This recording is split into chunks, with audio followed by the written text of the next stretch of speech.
have reviewed all of the plugins from Mixland, one being more ridiculous than the other, so I wasn't expecting a lot from the new Subloom. But looking into it, it seems really promising. Let's take a closer look.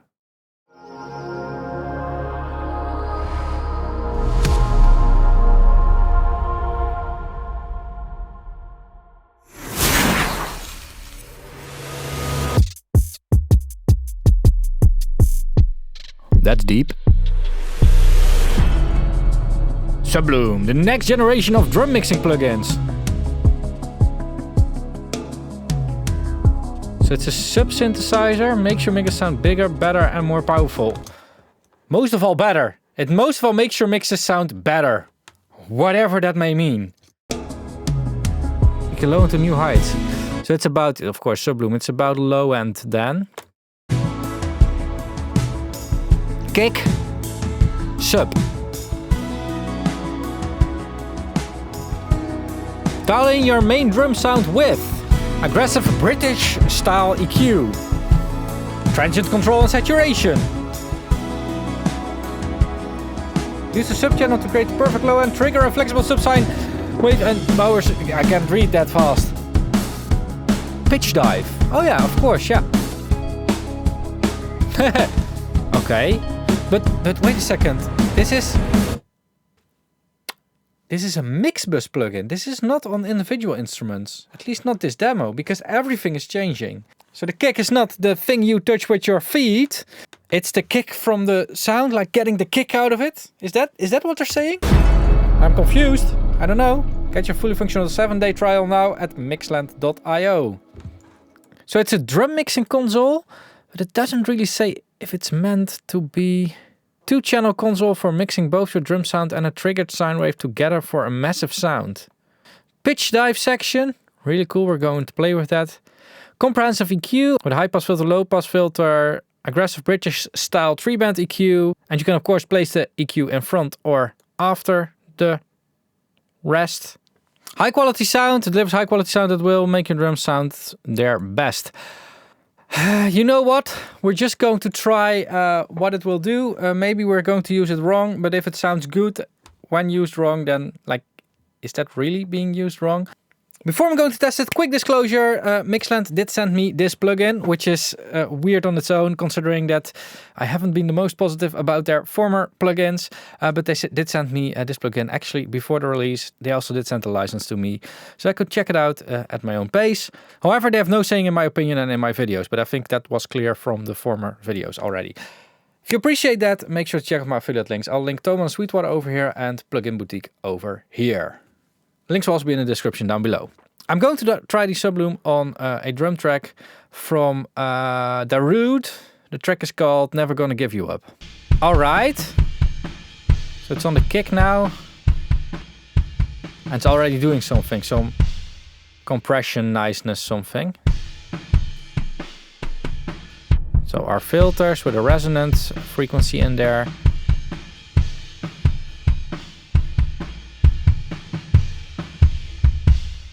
Sometimes it can really help to have a filter resonate in order to lengthen up your kick. Sometimes that's all that it needs. And then you can create all kinds of weird, difficult patches. Or you can just fix it with a resonating filter. So we got a little... I mean... Mixland isn't the best at their user interface design. I think we can all agree on it. Look at this monstrosity. I already knew they were bad at their user interface design, but I don't think they were trying with this interface. I think they were trying to make the most unusable interface here, but in this one I think they are trying, but look, why are these, what is that? What is this? Like the teeny tiny knob underneath it. Like if you make something like that on analog, I can understand it. But why doesn't it have to be so tiny? You can't even see what you're doing. Like, is it really clear where it's at? This could have been such a better user interface. Anyway, it's the British EQ.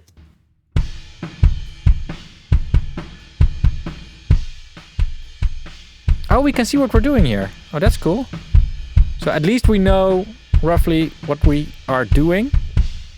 Although setting this at 400 Hertz, it seems that it is dipping at 100 Hertz. Not at 400.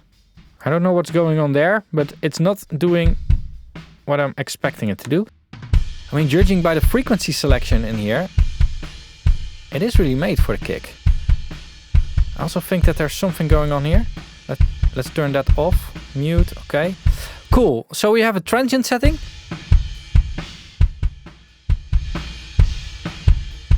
That's a pretty long transient actually. Saturation. Oh, okay. This is a little bit of like tape saturation.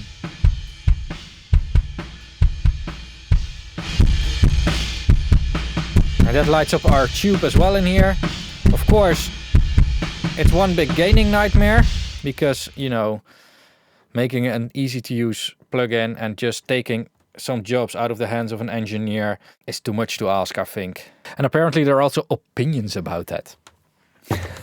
Auto gain.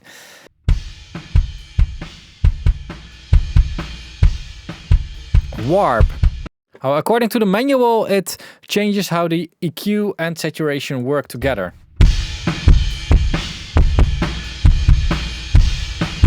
Interesting.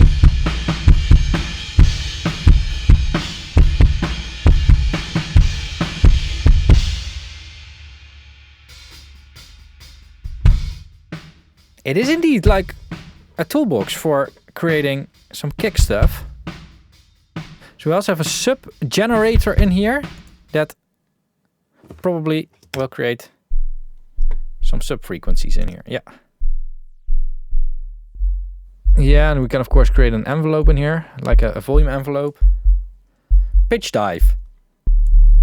Makes kind of sense to make it dive a little bit. Probably if you use this on toms or something. Okay, bypass.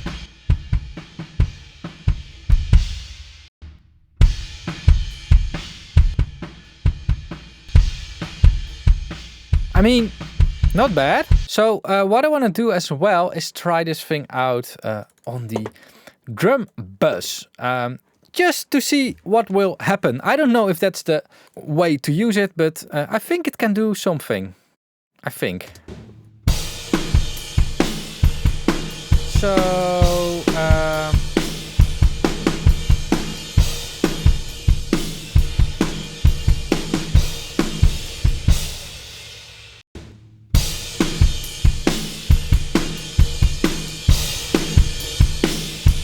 Whoa! So you can... The transient thing can act as a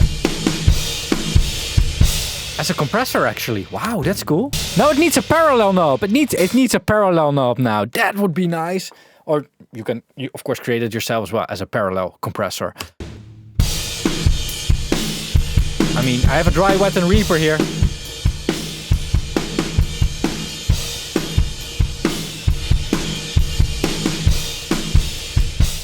Cool. Wow. However, there's one thing that I'm not sure about that I just quickly want to check. All right, so I'm looking in Plugin Doctor now quickly, just to do like a little bit of a check, a sanity check basically.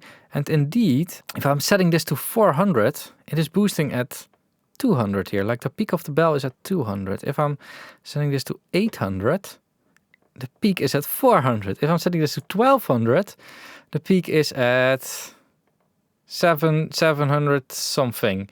So that's weird. Definitely considering the fact that this is running at 44.1, while the session with the drums was in 96 kilohertz. I first thought it had something to do with that, but yeah, it's actually not fully doing what you're asking it to do. But that doesn't matter. Like in the end, we're dialing this stuff in by ear, and here it's the same thing. So don't take the values in here too seriously, and don't replicate the values if you want to do an A/B test between this and another EQ or something, because yeah, it's a bit it's complicated. Now this plugin isn't meant to be clean. Definitely if we're looking at the distortion, as you can see, it does alias a little bit, or actually Pretty badly. However, I have noticed, and this is from experience, this is no scientific thing whatsoever, that aliasing isn't a big deal when it comes to drums and percussive things.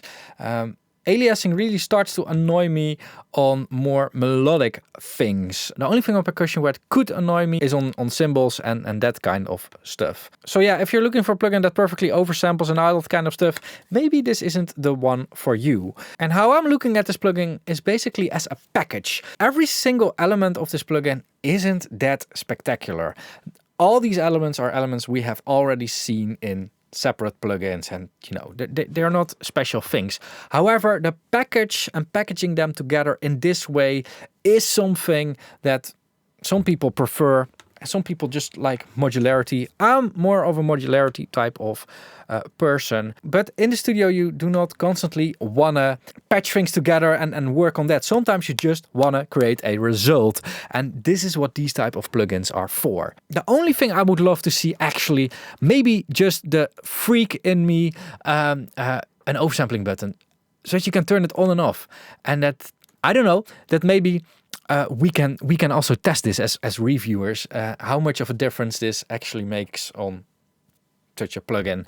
Because, you know, the aliasing tends to become quite a lot, definitely when we increase the saturation. It is really, it's a lot. Anyway, if you want to check Subloom, I will link to Mixland in the description down below. It will be a direct link as far as I can see. Otherwise, if it's an affiliate link, it will be in brackets. They have a 7-day trial, so try out the demo first. And if it does something that you like, you could consider buying it. It's that simple. This is what I think, and I'm fully okay if your opinion differs from mine. Now, if you like my videos and want to support me, consider becoming a channel member. There will be a join button somewhere down below. And as a channel member, you get access to some exclusive and early content. I'll link an interesting playlist over here. Another way to support the channel is by simply watching more videos. So make sure that you are subscribed. And if you haven't seen this video already, make sure to check it out. Thanks for watching, keep pushing, and bye-bye.